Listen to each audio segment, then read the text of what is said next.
Hi everyone, thought I'd do a quick video on abscesses. It's coming into wetter weather, change of season. Often hoof abscesses are just going to show up. It's not necessarily anything that you're doing wrong. Some horses who are the best cared for horses can come up with an abscess. Now, abscesses are exceptionally painful in horses. You think they're on their feet almost 24/7 and it looks like they're practically dying or have a broken shoulder. So before you panic about putting your horse down when they're exceptionally 5 out of 5 lame, get the vet or the farrier out, usually the vet, to potentially diagnose a abscess. Now, my barefoot trimmer is amazing, and her and I sort of discussed whether or not it might be an abscess in Tui's hoof. So I've been treating it as an abscess, and he is walking so much better since I treated it. So I'll show you what I'm doing to prepare, and then I'll show you how to apply a boot and soak the horse's hoof. And these are all really important things to know so that you can care for your horse a lot better without having to get the vet out every 5 minutes to reapply a dressing. So here we go. Okay, so what supplies do I have? I have Epsom salts. I have wipes. I have vet wrap. This is my piste à résistance. These are compression socks from the hospital when Noe had to come home with compression socks. I also really like socks that have grips on them, so grip socks. I have boiling water. I have a bucket of water, vet wrap again, a great hoof pick and a brush for the hooves, Equifit boot. This is a soaking boot. It was only $50 at Equitana. It was a bargain. Then we have Thumper coming in to say hello. Then we have a poultice, scissors, and a lid, a bunch of plastic lids. There you go. And Thumper's like, oh, hey, what are you doing down there? Are you doing something fun?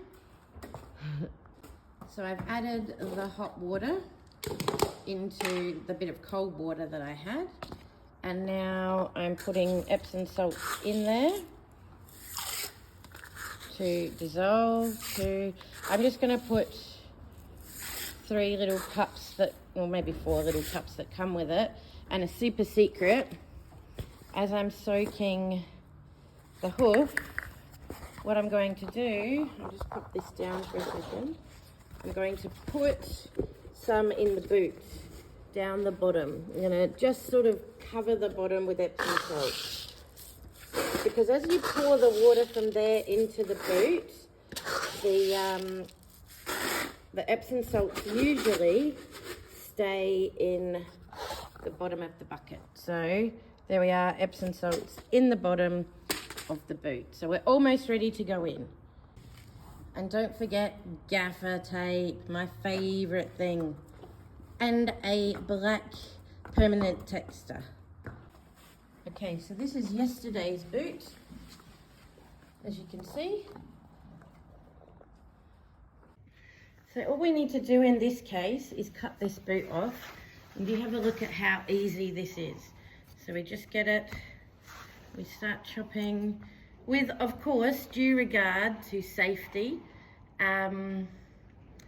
That's really super duper important. So what we'll do is we'll move this over here. And then as he pulls his hoof away, he may walk away at this point, but that's okay.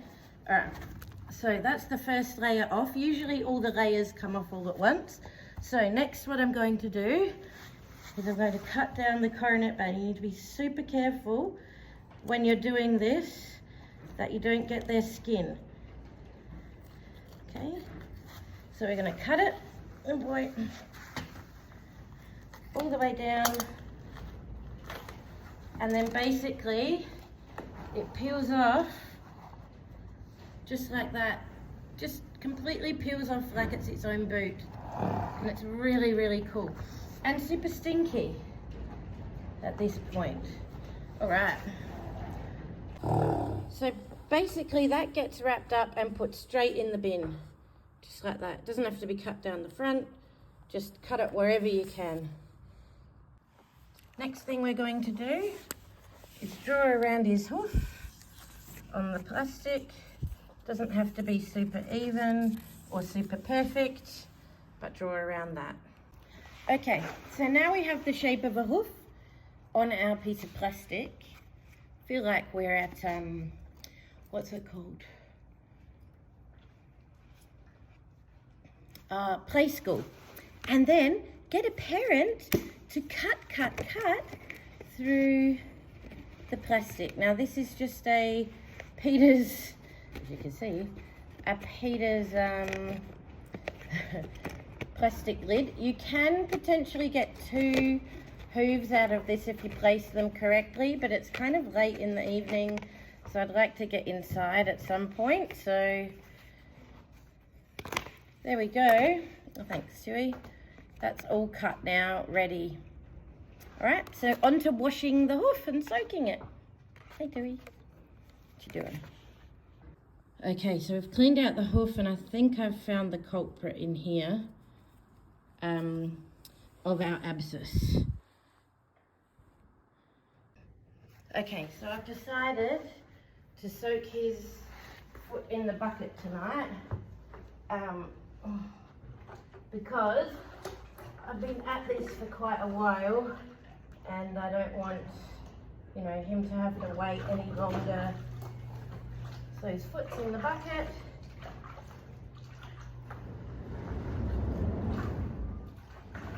We're just giving it a wash, particularly all those areas. What's super important next is that once it's washed, it doesn't go back on really like dirty ground again. So once it's soaked for a good, I don't know, 5, 10 or 20 minutes, it doesn't, look, if you're putting on a poultice, you're really just soaking it to get all the yuckies out. We're not actually doing it for any other reason than that. And Noe, I've already picked up most of the stuff that's in here, and I'm filming, so your boots may be in the way. Sorry. Okay, so what we're going to do, he's decided to take that out. I'm okay with that. And now if he wasn't standing on the towel already, now we're drying it. Drying it off and trying to now not let that hoof touch the ground. Oh, it obviously will, but we're trying to keep it on this towel if we can. Okay. All right, so we'll lay the towel out. We'll let him have his hoof there. You can see the hoof is super clean now, and we'll try and keep him exactly here for the moment. Okay, let's get the next thing that we're going to pop on, which is the poultice. Now, you'll notice that I am trying to keep his leg here whilst looking for my stuff. This is also why you need to be super prepared, because you don't want to have to leave. Once you get here and the horse's hoof is dry, you don't want to have to leave to go and get a poultice and find that you've got to, that's a bit stinky, re-soak the hoof again. Now expect it to be stinky. This is pus and gunk and it's gross. So absolutely expect it to be stinky. Nobody, we're staying here. We are staying here. Yes, we are. Okay, so we're gonna go and get a poultice, like scissors, this. He'll probably walk off on me. It's not too dirty over here. So I'm more interested in the top of his hoof because that's where the issue is. And you can hear him sighing and carrying on. Okay, we're gonna start again. Let's go. Toodaloodles. Okay. Okay, so now I'm fully prepared. So, now with due regard and caution to safety, you know, we can't, I can't stress enough how important it is that you stay safe when you're doing stuff like this. Now, for this particular abscess that we've got, wait. For this particular abscess that we have, and he's going to come back. Back you go. Back. Good boy. Just there. Yep. Good boy. It's not that big, so I'm going to make sure that I put this poultice right over where the wound is, and then we're going to wrap it with the vet wrap. Okay? The vet wrap. So, we don't need a whole roll of vet wrap. Don't waste it. This is the stuff that sticks to itself. So we go around the coronet band first and lift his hoof. Lift it up. Good boy. Yeah, good boy. Good boy. Yep.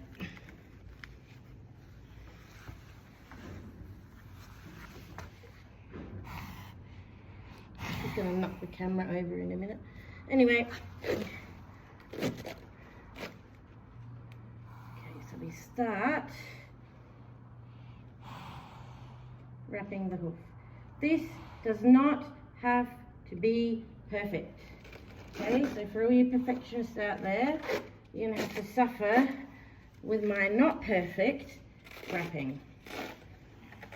You also don't need to be a vet to use vet wrap. Oh, look at that. Okay, so we're just wrapping. Just wrapping. Now, because this isn't in his coronet band, this one, no. We don't need to wrap over the coronet band. We just need to wrap where we want to keep the poultice on. Okay? And you're like, Marie, how the hell does that stay on? Well, it does. Let me tell you. Okay. So, once we've done this, I'm going to get grumpy in a minute. Okay. Going to let him pop it down for a second. And now, now we're going to put the plastic on. So we put the plastic in the shape of his hoof that we have popped on already. And then we're going to use our sock. We're going to use our sock. So we grab our sock, put that over the hoof.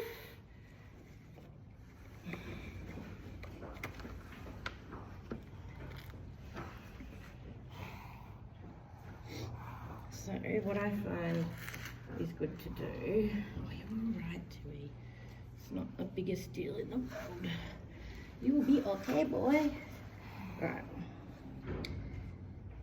So, it's not always the easiest job, especially if the horse has got a sore foot and you're busy trying to get a sock on. Oh my God, yes, you can use tube socks. You can use, there you go, now I've got the sock on. So he's got a cute little socky wocky. Now, we can cut off the excess. Now this boot doesn't have to go the whole way across everything. Up you get, up you. So we cut that off and we can use that for another horse. Look at that. These are not left-handed scissors. And I'm not left-handed. There we go, all down. Okay, so that's great. Now he can have a little move around if he needs it, which he does. And now on to the fun part of the gaffer tape. Now we go to the gaffer tape. He's like, oh hell no, Mum, we ain't doing that. So grab his hoof. No. Sorry you can't see what I'm doing right now. Just literally holding his hoof at the moment.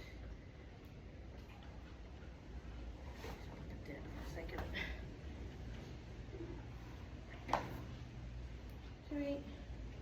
What you doing, buddy? What you doing? Oh, this gaffer tape. Usually gaffer tape comes off all in one roll, but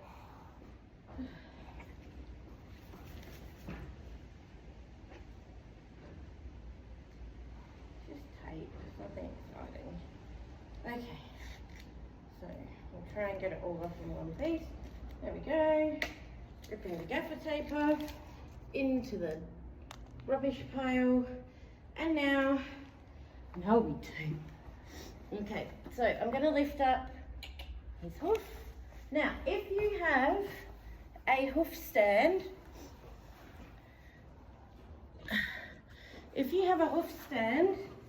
please use that. It's so much easier. I have a hoof stand and I haven't been using it, and I'm cursing myself for not using it. So that's the first bit. Now, you don't want to do this up too tight, but you also don't want to do it up so loose that it just pops off in the paddock. Because remember, this is what's going to keep his hoof dry in the paddock. And we just start the boot. So I find as I'm going around, if I pull a long one, I can then choose how tight I have the gaffer tape. And I like to let his hoof go down, just so I can make sure that I'm absolutely not tightening it and going to cut off any circulation.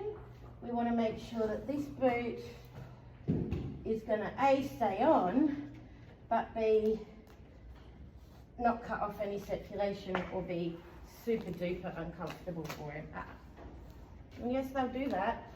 They'll move around, they won't want to do it. There we go. Now it's not tight at all. It may look tight, but it is totally and utterly pliable, this boot. Okay, and there we go, we'll undo that bit. That's his little gaffer tape boot. And then I'll just do some around the front, because this is also important. So, sure if you, oh yes, I can still see, that's good. Let's do that. Like, Marie, no wonder you use so much gaffer tape. I'm not even, no, not even gonna, whoa, sorry buddy. Not even gonna say that, because that'll make me seem like a serial killer, which I am not.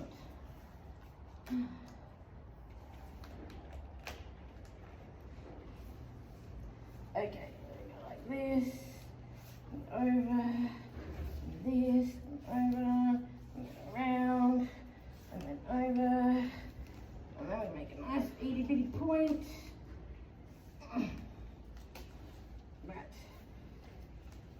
Okay, and then we end it just like that. So now, my boy has a cool little boot, a waterproof boot, thick enough. And he's like, oh, again, got my boot on again. And that's how you do it. And then tomorrow or the next day, snip, snip, snip, snip, snip, start again. It just depends on how long it takes the abscess to come out, how long it's stinky, how well they're walking. There's a lot of factors in how long you soak and boot for. Bye for now.